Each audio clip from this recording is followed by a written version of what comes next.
Hey, it's Rebecca, and you're listening to the Hike Like a Woman podcast. This is the weekly show where we talk about all things adventure travel, and I give you a little glimpse into the behind the scenes here at Hike Like a Woman headquarters. Thanks for joining me and enjoy today's episode. I always want to be helpful here at Hike Like a Woman, and sometimes that gets me in trouble because sometimes I am helpful and it ends up taking up a lot of time away from other things that are going on in my life. A couple months ago, I got a DM in my Instagram messages from a woman who was getting ready to climb Mount Kilimanjaro.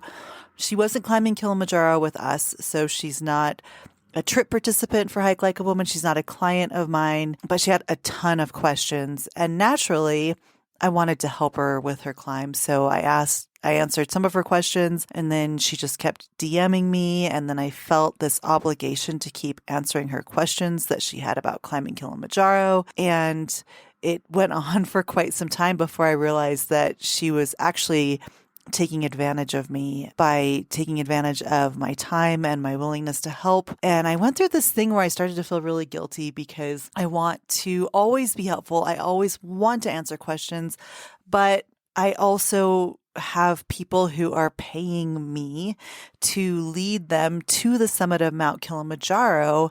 And by answering all of her questions, it was actually taking me away from the questions that my paid clients were asking me in our group Slack channel and over email and over phone calls. And I realized that there's only so much of Rebecca to go around. And while I want to be helpful and help everybody climb Mount Kilimanjaro, I'm also not an expert. I've only climbed Kilimanjaro once. So I'm kind of struck between this. I feel like I need to give my time to people who are either legitimately interested in climbing Kilimanjaro with me and with the Hike Like a Woman group, or women who've already booked a trip with Hike Like a Woman, but I've always struggled being a people pleaser. It's probably one of my worst weaknesses is not wanting to let people down and not wanting people to be disappointed in me. It goes like way back. I'm sure there's some childhood trauma there. But anyway, I decided that what I need to do is, since I feel this tug, right? This tug of wanting to help people climb Mount Kilimanjaro, but at the same time, not wanting to give away my time so freely and wanting to protect my time for people who are genuinely interested in doing a Hike Like a Woman trip up to the summit of Mount Kilimanjaro, I decided to just go all in on Mount Kilimanjaro content on our YouTube channel. So if you've been to our YouTube channel recently, it kind of just feels like it's turned into a Kilimanjaro channel. And I apologize for that. But when people ask me about climbing Kilimanjaro, I just wanted to make sure that I could just say, hey, I did a video on that. Go check it out. I could just I just want to be able to point people towards resources so that it frees up some of my time, but I'm still able to answer questions. Lately, I've been talking a ton about Kilimanjaro on our YouTube channel. I've been answering a bunch of questions over there. Questions like, what do you need to ask your doctor before you book your Kilimanjaro climb?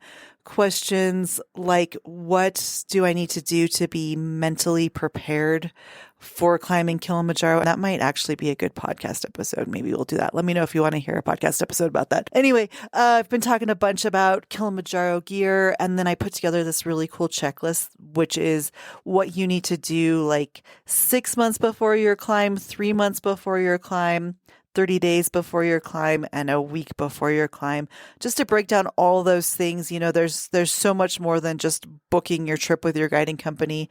It's also trying to figure out your flights to Tanzania, which can be kind of intense. It's figuring out what footwear you need. It's figuring out how to keep your water bottle from freezing on summit night. All of these questions that people aren't really talking about. They're kind of glossing over some of the bigger questions, but there's also all these really small questions too that may seem insignificant to some people, but are actually quite significant. The other reason that I've been going hard with Kilimanjaro over on our YouTube channel is because I'm trying to get YouTube to work. And I love video, but I'm not very good at writing scripts and shooting video and editing video and then promoting the video. Most of the time I put something out on YouTube and then I'm super embarrassed about it and I want to take it down. And I've taken down like half of the videos on my channel. But anyway, I want to be good at YouTube, and part of being good at YouTube means to kind of chase the algorithm. So the algorithm is going to point people in a certain direction, and our Kilimanjaro content tends to be some of the most popular content over on our channel. So I figure since people are coming to our channel looking for Kilimanjaro content, I might as well just keep feeding that beast with more Kilimanjaro content. And I have about 6 more Kilimanjaro videos that are scripted, and I just need to go out and shoot them. So I think Kilimanjaro content is going to kind of dominate the channel here, at least for 3 or 4 more weeks. Then we're going to dive into Iceland content and then Costa Rica content. So there's going to be more coming to our channel than just Kilimanjaro, but I just wanted to explain where we're at right now with the channel and why Kilimanjaro just seems to be everywhere, and what that's all about, and also talk about this tug that I have between wanting to just help everybody with all their questions in the backcountry and in the outdoors and with adventure travel, but also feeling the need to protect my time. And it's really hard to think about. I've been doing Hike Like a Woman for over a decade. It started as just a mommy blog where I was getting outside with my children and just writing about that and talking about that. And it's been my full-time job for, it was my full-time job for about 5 years. And then when I owned about three years. And then when I owned my ski shop and my outdoor retail store, I kind of put Hike Like a Woman aside. And then the past year and a half, really, since I've sold my businesses, Hike Like a Woman has been my full-time job, and it is yet to generate any significant income whatsoever. So I'm very protective about how much time I put into Hike Like a Woman, and the fact that I still can't make a living wage with Hike Like a Woman. So I think that's why I might be a little more protective too about wanting to help people out, but also not wanting to be taken advantage of. So those are my thoughts. I thought I owed you an update on all the Kilimanjaro content.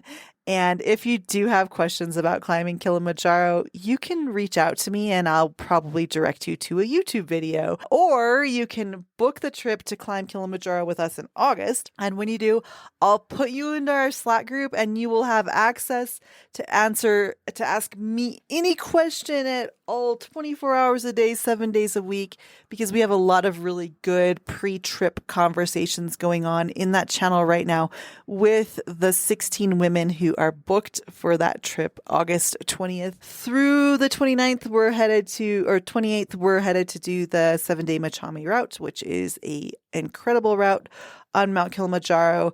But if you want all the details about how you can join me for that climb, head on over to our website, hikelikeawoman.com. And when you do, and when you book the trip, I will answer any question about Kilimanjaro and even hop on a call with you for free and answer your questions that way. So those are my thoughts on Mount Kilimanjaro today. Hey, thanks for joining me, and I will be back next week. Cheers. Hey, if you've liked the show, I know you're going to love joining us for an upcoming group trip. Head on over to our website, hikelikewoman.com.